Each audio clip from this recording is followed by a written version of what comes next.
We're back with another major update, and this one is getting a lot of attention because Ryan Clark has finally decided to speak out, breaking his silence during an appearance on the Pivot podcast.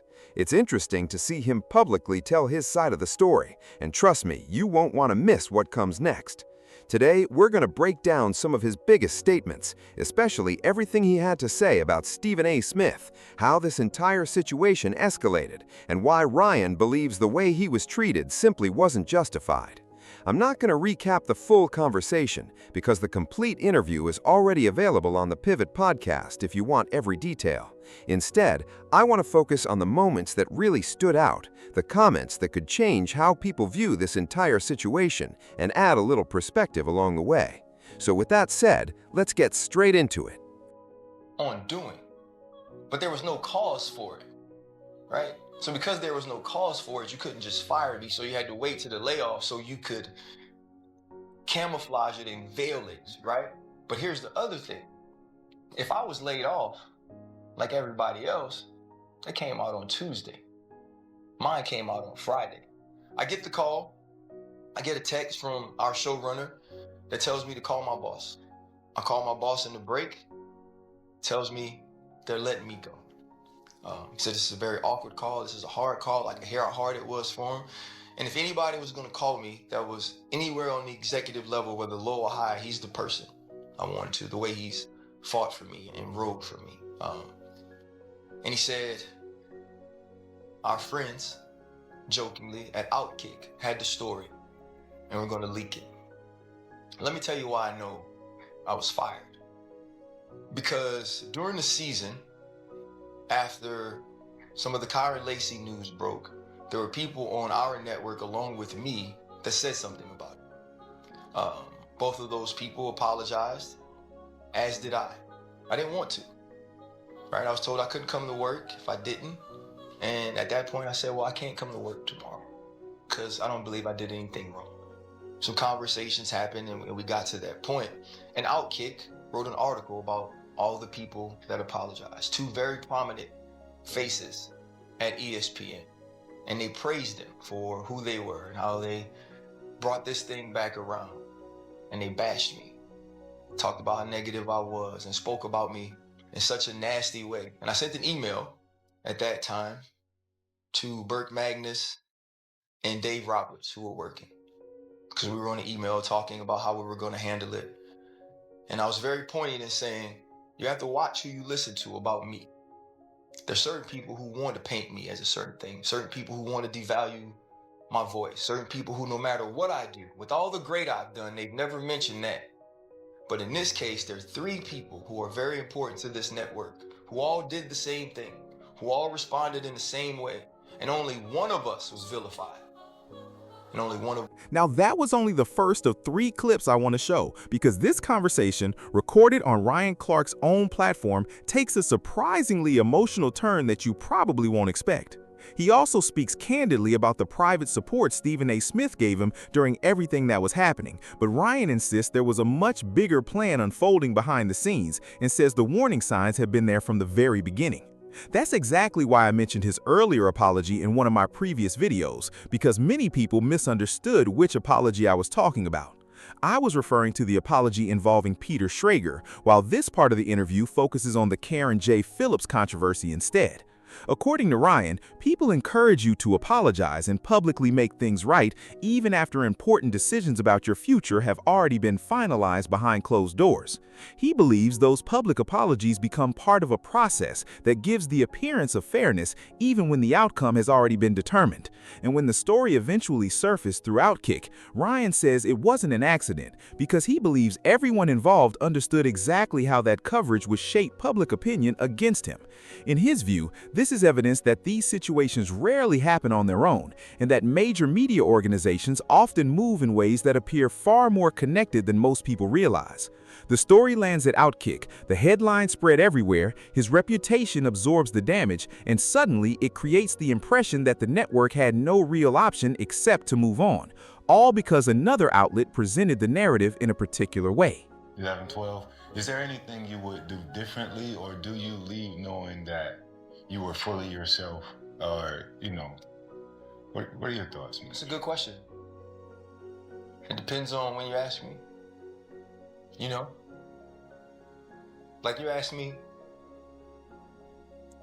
like when I see people in public, like OGs and like aunties and stuff, and they tell me they proud of me, and they proud of like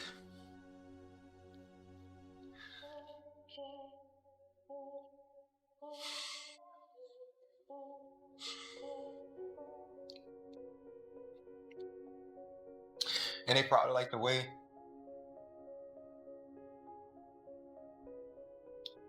I represent the community.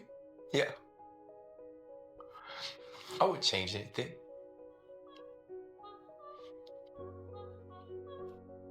Because that means the world to me. You know, or like when I go home and this kid, you know, from the West Bank is like so accepted in New Orleans now.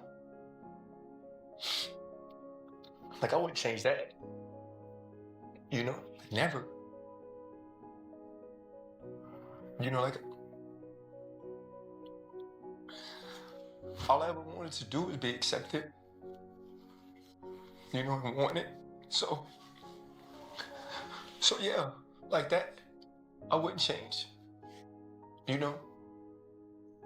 If you ask me, probably the first like Monday of football, when all my friends get to do something we did like super special together, yeah, I'd probably change it, you know?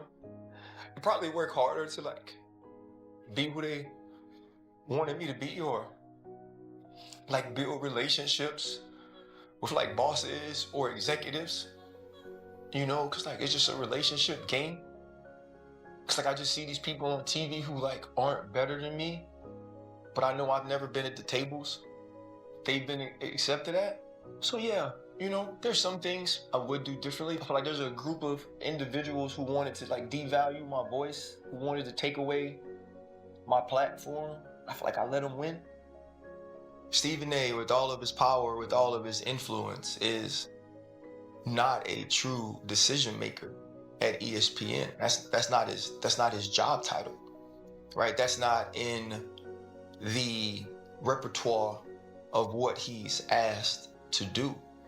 And we get it so many times, right? And I get it all the time. Why do you ride for him so much? Like, why don't you come for him when he says these things? And I said it on the show. I call him. I text him. I tell him when I think he's doing too much. And I have the conversations with him all the time. But when this company was treating me in a way that, at least in my opinion, was unfair as it pertains to what I'd accomplished, he was the first person to go, I want you. Mm-hmm. If they're gonna take you off of this or that, don't worry about it. You'll get your TV time on my show. Thursday and Friday will be Ryan Clark's days. That will never be forgotten by me. Mm-hmm. I will be forever grateful for that. That in a space that I was sort of being told, at least being who you are is going to make you lose certain things because you aren't these people that we covet, these people that we're comfortable with, these people that we take pictures with and put our arms around and show the world that we support them. I'll do that for you. And the loyalty he's shown me, the love he's shown me, the true hurt and pain in his voice when he called me around 4 o'clock Central Time on Monday, I will never forget that. We are forever. Now, I want to show you the moment Ryan Clark becomes visibly emotional while reflecting on everything that happened, especially when he explains the role Stephen A. Smith played behind the scenes. Ryan reveals that Stephen A. personally reached out to him, and that phone call clearly meant a lot. But it's important to remember that Stephen A. isn't the final decision maker when it comes to everything happening at the network. He said before that he has major influence over who appears on First Take, and there's definitely truth to that. But influence only goes so far, because at the end of the day, there are still executives above him making the biggest calls. That's why his own independent platform is a completely different situation. There, Stephen A. has far more control over the direction of the content and the people he chooses to feature. And honestly, I think he's realizing more and more how valuable that freedom really is. He may never say it outright, but he often reminds people just how much value he brings to the company, and that says plenty without saying everything. That's one of the reasons this conversation has become so interesting. When I talked about this before, it wasn't meant as criticism towards Stephen A. Smith at all. In my opinion, someone with decades of experience in sports media should absolutely have a platform where no executive can dictate every move he makes. He shouldn't have to ask permission about who deserves a seat at the table. It's obvious he has genuine respect for Ryan Clark, and what's even more interesting is that their relationship wasn't always this solid. Years ago, they reportedly had a tense exchange when Ryan appeared on one of Stephen A.'s early television shows, and things weren't nearly as smooth back then. Looking at where they are now, it's actually impressive to see how that relationship has evolved into mutual respect.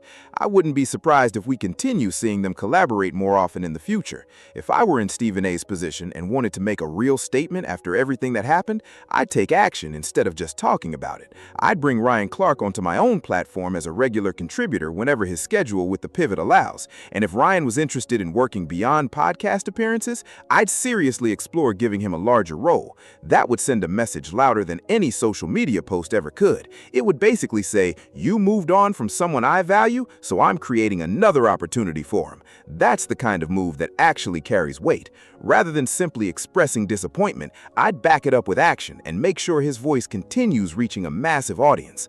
I could even see something bigger developing from there. Ryan has already proven he can lead conversations at the highest level, so building a football-focused show around him wouldn't be a stretch at all. From there, they could work out the business side and create something that benefits everyone involved. Personally, I'd even consider some type of partnership with The Pivot itself, or with Ryan independently if he wanted to expand beyond the current format. That would be a powerful response because it shows you're investing in talent instead of walking away from it. It also proves that one setback doesn't have to define someone's future in sports media.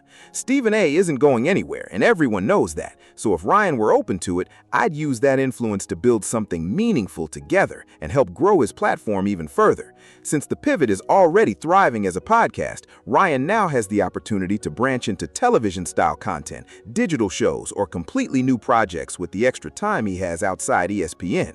If I were Stephen A., the first conversation I'd be having is whether Ryan wants to build something fresh that reaches an even bigger audience. That alone would demonstrate that professional relationships don't have to end just because one company made a decision. Whether that collaboration happened through The First Take, Stephen A.'s independent platform, or a completely separate venture, I'd make sure it went beyond occasional guest appearances. I'd want real projects, real business, and long-term opportunities behind the scenes.